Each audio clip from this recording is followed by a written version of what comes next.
Hello everybody, Jake, your resident content cowboy here, Yeehaw. These are massive spoilers inside this video. If you don't want anything spoiled in Pokemon Unite, please run away now. Okay, you should have run.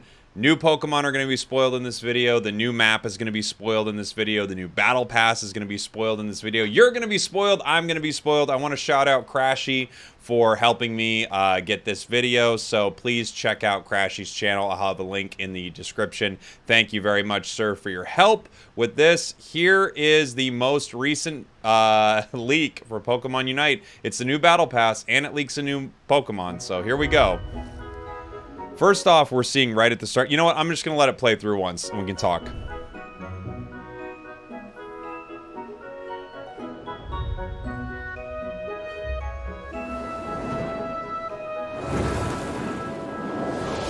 Man, this is going to be freaking sick.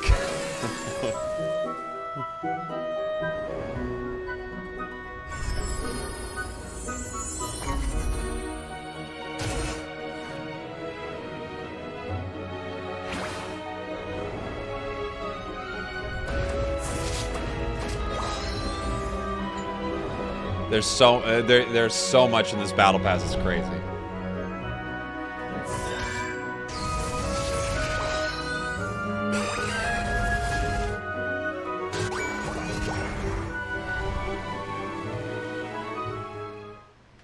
Okay, so there we go. A look at this new Battle Pass that reveals so much stuff. It's just nuts. All right, let's start from the top. Mew is in the game. We know this. We know at this point Mew, Dodrio, and Scizor are all confirmed in my eyes. I don't see a way around that, especially seeing something like this. We see new Hollowware for Azumarill, and then we see legendary Hollowware for Mew right here. We also see some of Mew's moves. We see the new map, which is awesome that they're bringing in a new map. We see that they're changing out tons of Pokemon in it. Let's just start going through it like a bit by bit. We could start taking a look at this. So there's our new map.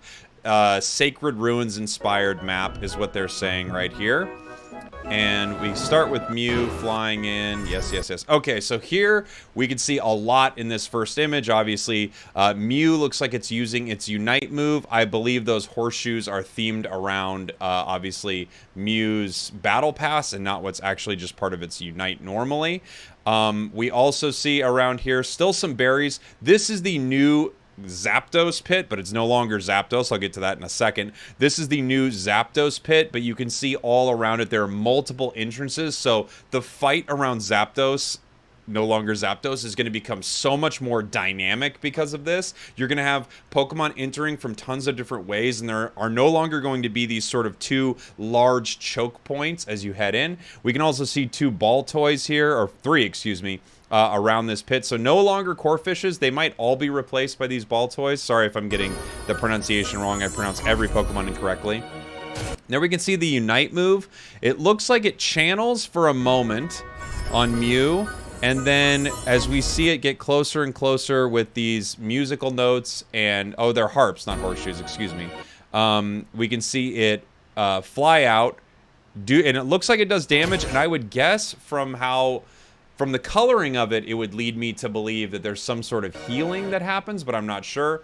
We can see a recall animation here for Mew, sent back to base. And there's actually, if you look back here at base, let me get it here, because there's so much more on this map. So I saw this on Crashy's video earlier. He was mentioning this Magnemite here holding the camera up at the top, and then a Magnemite above here holding a little sign. I'm not sure what they are saying exactly, or what it's in reference to, but I noticed that as well. I saw Crashy talk about that in his video. We've got Azumarill here, and the things to notice inside these moments. Okay, so we've got Azumarill fighting right here, and they're obviously showing off this Hollowware, but we can see a change to, I believe this is bottom path is what we're looking at. However, I'm not sure, but I believe this is the bottom path.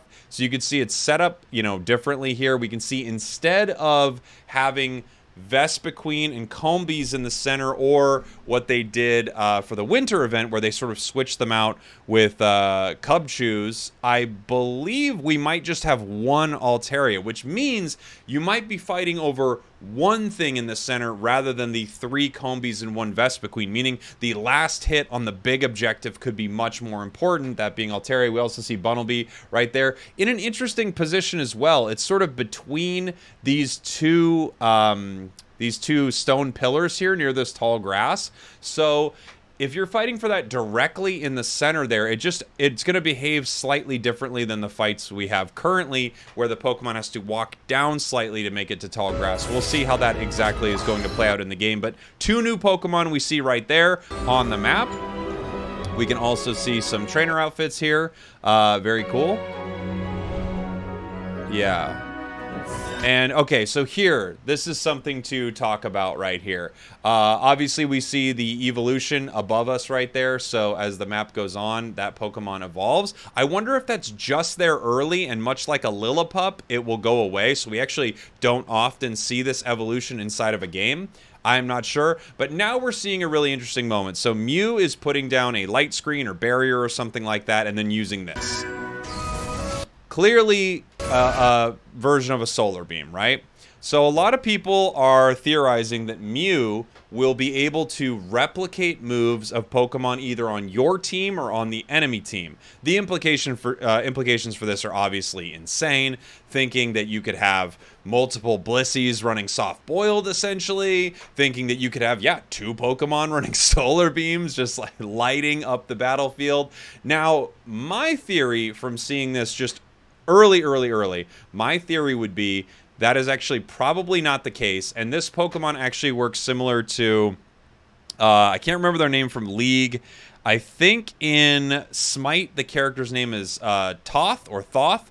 And that god in that game might work similarly to this, where you have a sort of light screen sort of barrier set up, and when you fire your move through it, it does increased damage. So not only do you get this barrier, but you fire moves through your barriers and you do more damage. So to me, we might be seeing this Pokemon having other moves as Pokemon in the game. It's also rumored that it has Surf, but the way it uses its moves is different, much like, all the Eevees having a different Swift, every Surf Pokemon having a different Surf. So this could mean that Mew takes moves from other Pokemon. It could just be that this is one of Mew's movesets, is sort of this light screen or barrier, and you fire solar beams through it, and that's how you deal extra damage. Let's take a look at it here again. I'm going to kind of go frame by frame. We got like the Zapruder film right now. Probably an old reference. I don't know if everyone remembers JFK. But here we go. So let's see this. So you could see when he throws it out, it looks like it moves Altaria slightly. So it throws out and it pushes it back and stuns. That's different from any other light screen that we've seen in the game so far. Then, as soon as the stun happens, they move forward slightly. I don't think this positioning really helps. You can also see there are these 3 floating wisps around Mew, and I don't know exactly how they interact with things in the game. I don't know if it's a new buff. I'm not positive. And now we can see as this solar beam charges, you can see the light screen. It seems like it's kind of activated with it. Let's see. You can see it lights up right there. So the light screen itself activates when the solar beam hits through it. So I'm thinking this is not a thing that you take moves from another Pokemon. I'm thinking you just literally are using this combination to do damage to enemy Pokemon. Let's keep moving. See if there's anything else. So right here, we could see around the pit here. I'm not sure if this is near the Zapdos pit or if this is near what is rumored to be Celebi. Not Celebi. Is it Celebi? It might have been. Or if it's rumored to be something else. Let me check. Hold on. There was a list of Pokemon that it looks like were in this thing here. Let me take a look. I had them up in front of me. And, yeah, it's Celebi. It looks like it could be Celebi that's replacing Rotom. And it looks like in the center we have Rayquaza replacing Zap. That's what we kind of know right now. So this could be where Celebi is. We could see there are these 2 edges here. I don't think we're going to be able to interact with these edges, but Oh man, if we could. The implications of that are pretty crazy if we could interact with the edges here. We could see it looks like this Bunnelby replacing the Apom as you're walking down to path right here. I'm not sure if we see much else from this walk. Not really. We've got scoring in this bottom path right here. And there we go. Our new battle pass, but with so many leaks as to what this new map is going to be. Obviously, after Pokemon Unite Worlds, this game is changing in massive ways. I cannot wait. Let me know what you think in the comments. I love you. Thank you again, Crashy. Goodbye. Mwah.